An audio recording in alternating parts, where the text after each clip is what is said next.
Now we're going to talk a little bit about storytellers, and a very gifted young man here to my left, Terry Gargiulo. And Terrence, tell me a little bit about, first of all, you're from a very prominent Monterey. In particular, your father that I worked with briefly, and your mom, who have spokespeople for the arts and specifically opera. Yes, you know, I love the fact that you have that wonderful memory, because Yes. it was the teller of tales, right? Yes, it was. And, yes, it was. And it was bringing that music and that story alive. Right. And Robert Louis Stevenson. Oh, absolutely, yes. And, you know, really the shortest distance between people is a story. So the natural power of story is something that we're all equipped with. And all of us can take advantage of. I know I had an opening slide, and it was like, the universe is not made of atoms, but it's made of stories. Stories. Yes, absolutely.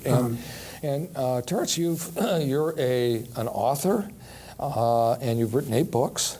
And why don't you tell us a little bit about? I think it's a really unique way of looking at expression, is telling stories, and its significance for things like even business. How to stories that about your business, about the business of the media center here. Right. Yeah. You know, stories are just fundamental to how we communicate. Yes. How we learn. Yes. And even how we think. Yes. And so, you know, I was really fascinated from a very early age about how do people ultimately connect?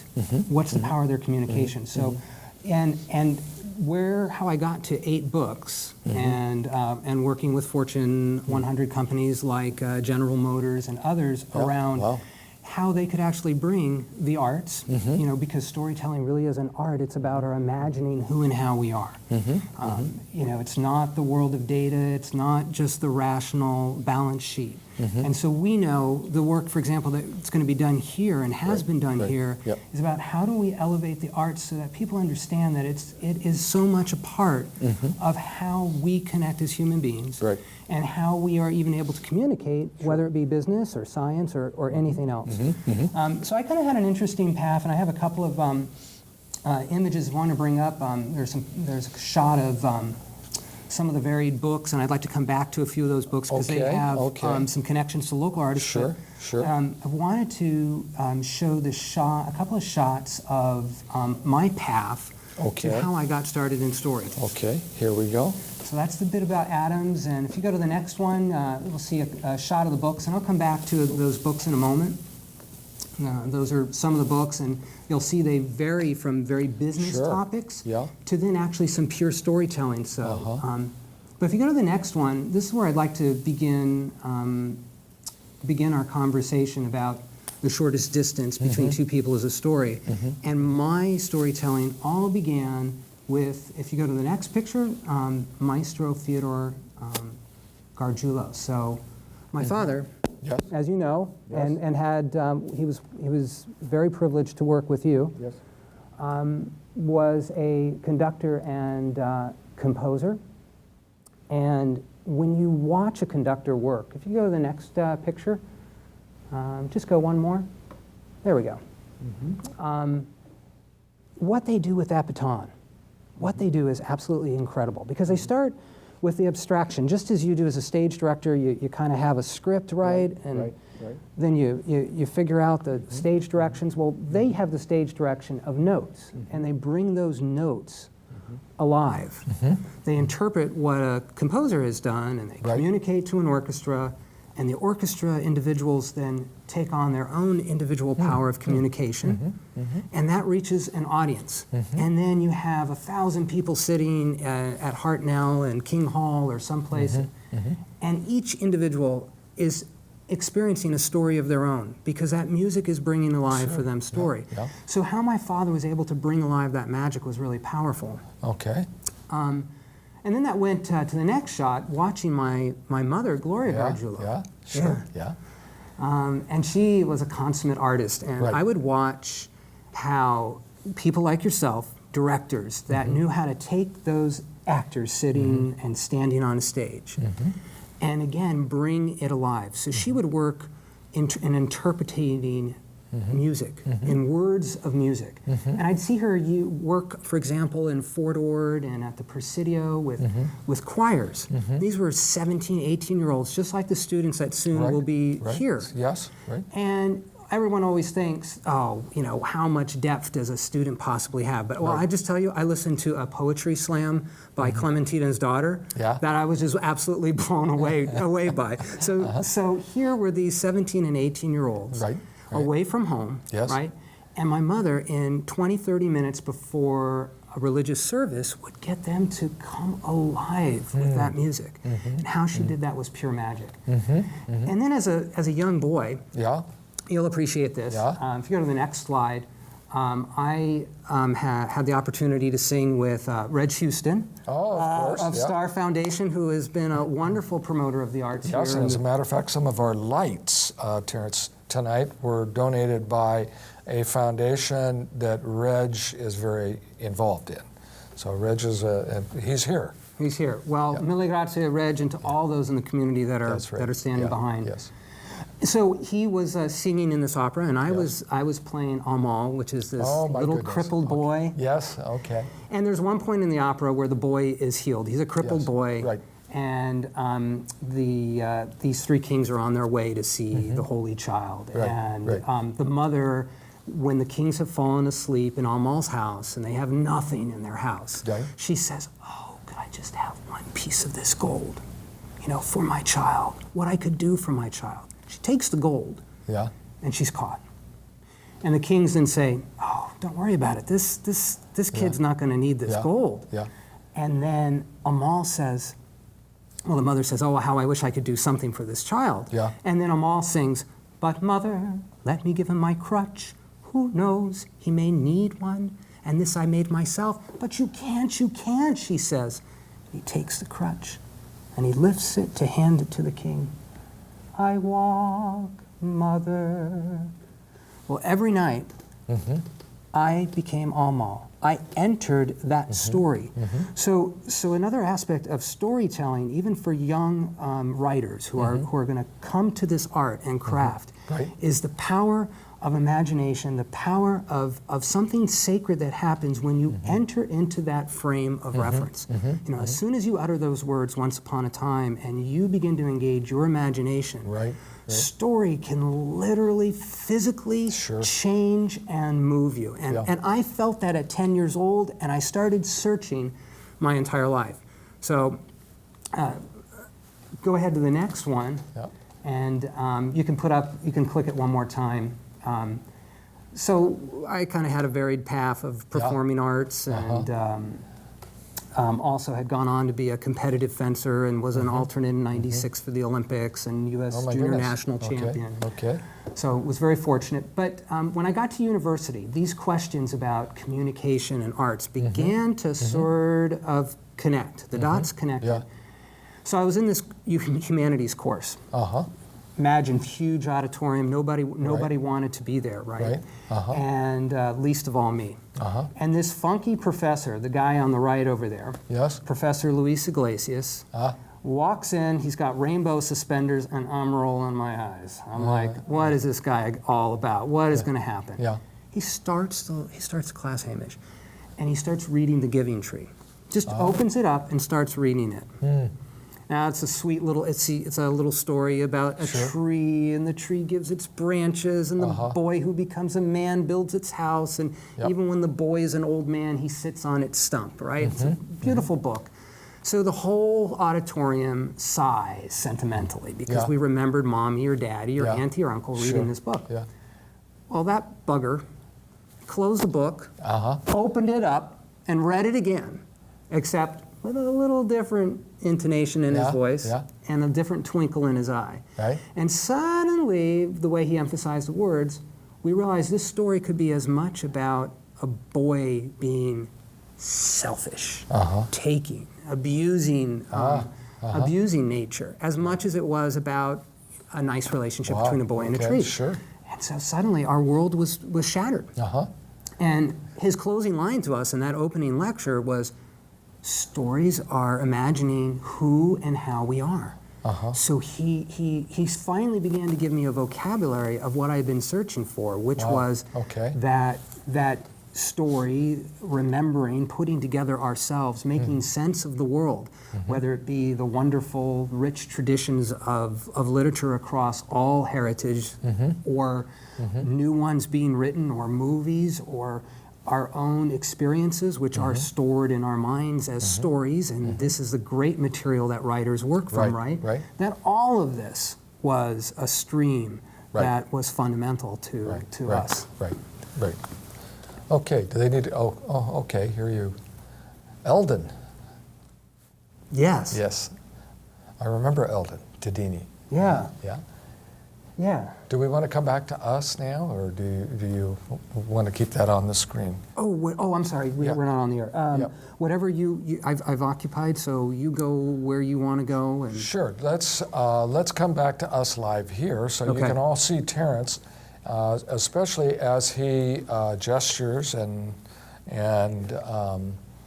it's a pity we couldn't split screen or something, but that's fine. Here we are back. Tell us about On Cloud 9 and Eldon Tadini. So I feel really privileged to have worked with some incredible artists in our own areas as I wrote my books, and one book in particular, which I learned a lot about the creative process, was a book by a book that I wrote. It's a fable. And it's about the generations getting along in the workplace. I was actually approached by the publisher, Amicon, which is with the American Management Association, and they said, "We hear you're a great storyteller. Would you come up with a fable that describes the generations working in the workplace?" Go, okay. And I decided not to be too literal about it. But the first thing that I did was, I was like, well, but we've got to, if we're going to write a fable, we've got to have an illustrator. And so I asked Eldon, who was a good friend of the family, if he would do it, and he said yes. And so I wrote this whimsical fable about Wally. And in fact, if we go to visual, we can see a picture of crazy Wally. So Wally graduates the weather customer, he graduates school, and he becomes manager of the Weather Customer Service Bureau. And he has to work with, there's Eldon. And go to the next slide. He has to work with, that's Jerome Numberman, and you can see the beautiful work of Eldon. And Eldon was a syndicated cartoonist. Yes, for the New Yorker. Yes, and so that's who you're working with, right? Yes. Yeah. And he lived in the Carmel area for years. That's correct. Absolutely, yeah. Yeah, you must have had opportunities. Yes, I've had opportunities to meet him, and a very gracious man, and he would give us copies of his cartoons for auctions and other kinds of activities, but very, very gracious man. Gracious, genteel. The humility of great artists really strikes me over and over again. And you see that humility in how they approach their work. So in the next slide, you'll see he took this fable, which was about clouds. Wally screws up so badly, he sends out a survey and wants to find out how people feel about the weather. Well, I don't think, we all know how people would answer that survey. And he thinks the numbers are going to come back glowing, and it's going to give him a big badge, and he's just going to be in great shape. But of course, it's a disaster, and he's going to get fired. He and Jerome Numberman, the other guy, is going to get fired. So Wally has a bright idea. He's going to have to go call a summit of all the clouds, and the different types of clouds, cumulus, cirrus, etc. They represent the generations, and they go to Mount Everest to have a summit. So you can see the beautiful work of Tadini in bringing alive clouds, in illustrations. And the time that he took, Hamish, to collect photographs, and we sat together, and we were anthropomorphic, meaning that we would pretend, how would this cloud speak, and what might this cloud look like? So I learned so much about the creative craft of storytelling and visual storytelling from a great artist. I was also fortunate in another book to work with Ron Diaz. If you go to the next visual there. Ron Diaz, did you, in fact, you won last year the Champion of the Arts. Yes. And you had some company over the years, some Sure. incredible people that also have achieved that wonderful lifetime achievement. And Ron won that award as well as yourself a number of years ago. And he was a Disney animator, having worked on Sure. Sleeping Beauty and Peter Pan, and all these wonderful. And so in this book, if you go to the next slide, In the Land of Difficult People, we had to bring alive fables from around the world. What we did is I came up with, I did a bunch of ethnographic work and found fables that had animals that personified some of the difficult types that we have to work with, and use the fables as a way to get people to reflect and think about how do you work with those challenging types. And so Ron, if you go to the next one, he brought alive these stories. And once again, the creative process of sitting down, we would read the stories aloud to each other. And then we would enter the stories and pretend to be the characters, and because for each story we could only have one illustration.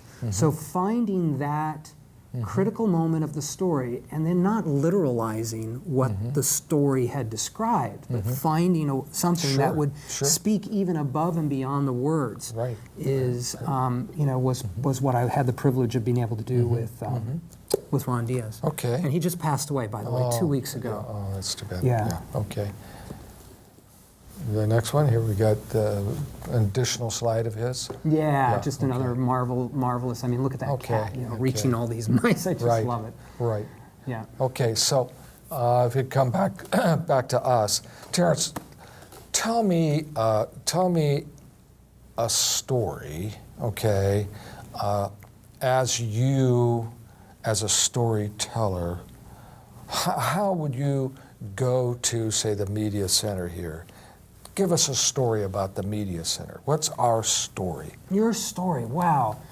Well, sitting out there today, you begin to elicit questions. So again, I was talking to Clementina, and was hearing about how she started at CSUMB and how she's worked with Phil and their relationship. And, you got it. And then you begin to hear her, her daughter there, and her daughter's going to be a sophomore, and going to be involved, and she wants to be a marine biologist. So part of it is eliciting what's passionate, what's front of mind for people. And once you do that, they begin to actually start telling you little anecdotes. The anecdotes become collages of stories. Those collages of stories allow you to see, for example, the great work. I know almost very little about this media center, but when you begin to imagine that you have people like yourself with a lifetime of richness of experience, and you're going to come in front and begin to lift these kids up, and then you're going to kind of step away, and there's going to be infusion of people from the community, and there's going to be people from CSUMB, and these kids will have internships, and then these kids are going to go out and be able to film things happening in our community. So in 10 minutes sitting in the green room, I begin to get this flow of story. So one of the things we have to do as storytellers is listen and is become immersed in the shoes of someone else. And to take excitement, because when we have excitement for others, when we can be excited about what is going on for them, they begin painting richer and richer pictures.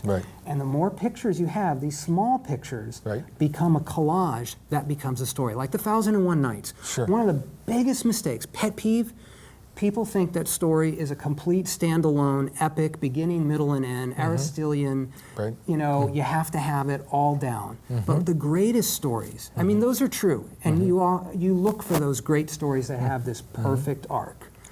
But the best storytelling is really about a lot of little pieces that start connecting, because storytelling is not about the teller, but it's about the listener. And so anything that engages the listener. So the media center will be telling stories and collecting stories that are about people seeing the power of what the arts and technology are going to do in our community.